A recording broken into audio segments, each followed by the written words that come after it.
নমস্কার বন্ধুরা, আজ আমি ডিম কলা পাতায় ভেজে দেখাবো। তো দেখতে থাকো বন্ধুরা। ডিমটাকে এবার আমি সিদ্ধ করে নেব। ডিমগুলোকে সিদ্ধ করা হয়ে গেছে, এবার আমি ডিমগুলোকে মাঝখান থেকে চিড়ে নেব।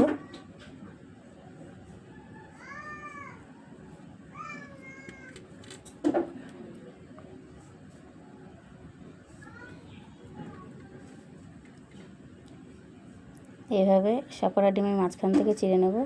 তো সবকটা ডিম আমার এইভাবে মাঝখান থেকে চেরা হয়ে গেছে। এদিকে আমার মশলাটাও রেডি। আদা টমেটো পেঁয়াজ লঙ্কা রসুন এগুলোকে সব আমি একসঙ্গে পেস্ট করে নেব। মশলাটা পেস্ট করা হয়ে গেছে। এদিকে কলা পাতাটা সুন্দর করে আমি মুছে নেব। কলা পাতা সুন্দর মোছা হয়ে গেছে।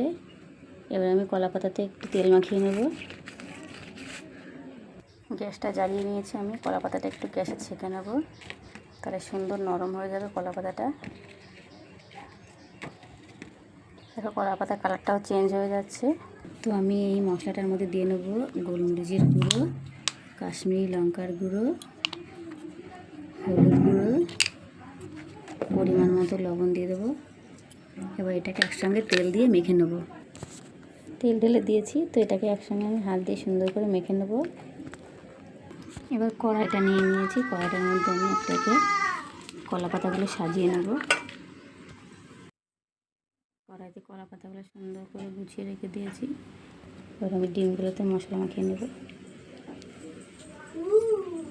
একে একে এইভাবে সবকটা দিয়ে দেবো।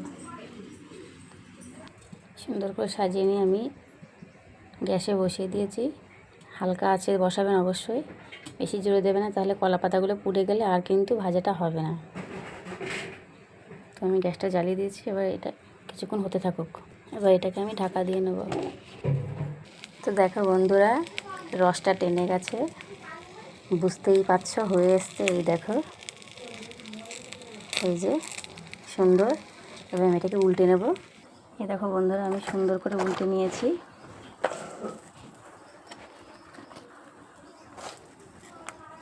এই দেখো কত সুন্দর হয়ে গেছে।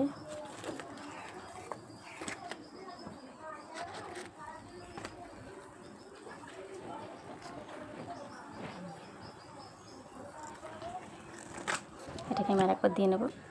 তো রেডি আমাদের ডিমের কলা পাতুরি। দেখো বন্ধু কত সুন্দর লাগছে। এরকম করে অবশ্যই বাড়িতে খাবেন আপনারা, খুব স্বাদ।